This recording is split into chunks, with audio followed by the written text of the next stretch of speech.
Hi, നമസ്കാരം. നമുക്ക് വളരെ പെട്ടെന്ന് ചെയ്തെടുക്കാൻ പറ്റിയ ഒരു കടലക്കറിയാണ് ഞാനിന്നിവിടെ ചെയ്ത് കാണിക്കുന്നത്. ഇതിനായി ഞാനിവിടെ 1 കപ്പ് കടലയാണ് യൂസ് ചെയ്തിരിക്കുന്നത്. കടല നമുക്ക് നന്നായി കുതിർന്ന് കിട്ടണം. ഓവർനൈറ്റ് സോക്ക് ചെയ്ത് വെച്ചിട്ട് രാവിലെ എടുക്കുന്നതായിരിക്കും നല്ലത്. കുതിർന്ന കടല നമുക്ക് നന്നായി വാഷ് ചെയ്തെടുക്കാം. ഇനി ഇതിലേക്കായി നമുക്ക് 4-5 അല്ലി വെളുത്തുള്ളി വേണം. ഒരു ചെറിയ കഷ്ണം ഇഞ്ചി ചോപ്പ് ചെയ്തെടുത്തിട്ടുണ്ട്.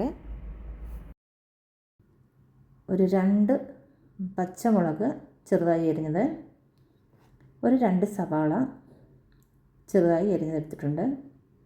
പിന്നെ നമുക്ക് വേണ്ടത് കറിവേപ്പില ആവശ്യത്തിന്. ഞാനിവിടെ ഒരു 2 തണ്ട് എടുത്തിട്ടുണ്ട്. ഇനി നമുക്ക് 1 ടേബിൾ സ്പൂൺ മുളക് പൊടി, 1.5 ടേബിൾ സ്പൂൺ മല്ലിപ്പൊടി, 1 ടീസ്പൂൺ ഗരം മസാല നമുക്ക് ആവശ്യമായിട്ടുണ്ട്. ഇനി നമുക്ക് കടല ഒന്ന് വേവിച്ചെടുക്കാം.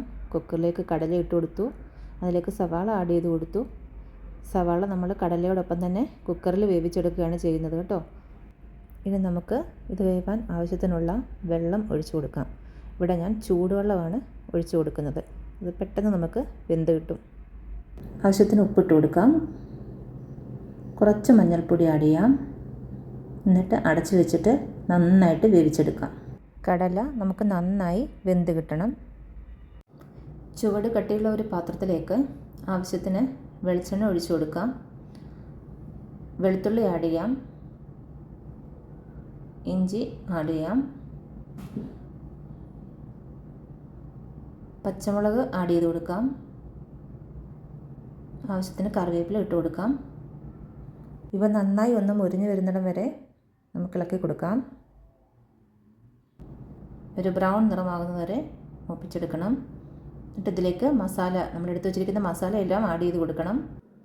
മസാലപ്പൊടിയുടെ പച്ചമണം മാറുന്നത് വരെ നമുക്കൊന്ന് ഇളക്കി കൊടുക്കാം. ഇതിലേക്ക് ഇനി വേവിച്ച് വെച്ചിരിക്കുന്ന കടല ചേർത്ത് കൊടുക്കാം. അപ്പോൾ നല്ല തിക്കായിട്ടായിരിക്കും നമുക്ക് കിട്ടിയിട്ടുണ്ടാവുക. ഇതിലേക്ക് നമുക്ക് കുറച്ചും കൂടി ലൂസാക്കി എടുക്കണം. മസാലയൊക്കെ ഒന്ന് വേവാൻ വേണ്ടിയുള്ള വെള്ളം നമ്മൾ ഒഴിച്ചു കൊടുക്കുക. ചൂടുവെള്ളമാണ് ഞാനിവിടെ ഒഴിച്ചു കൊടുക്കുന്നത്. ഇനി ഇതിലെ വെള്ളമൊക്കെ ഒന്ന് വറ്റി മസാലയൊക്കെ ഒന്ന് വെന്ത് കിട്ടണം. ലോ ഫ്ലെയിമിലിട്ട് അടച്ചു വയ്ക്കാം. എനിക്കൊന്ന് കുറുകി വന്നിട്ടുണ്ട്. ഇത്രയും മതിയാകും.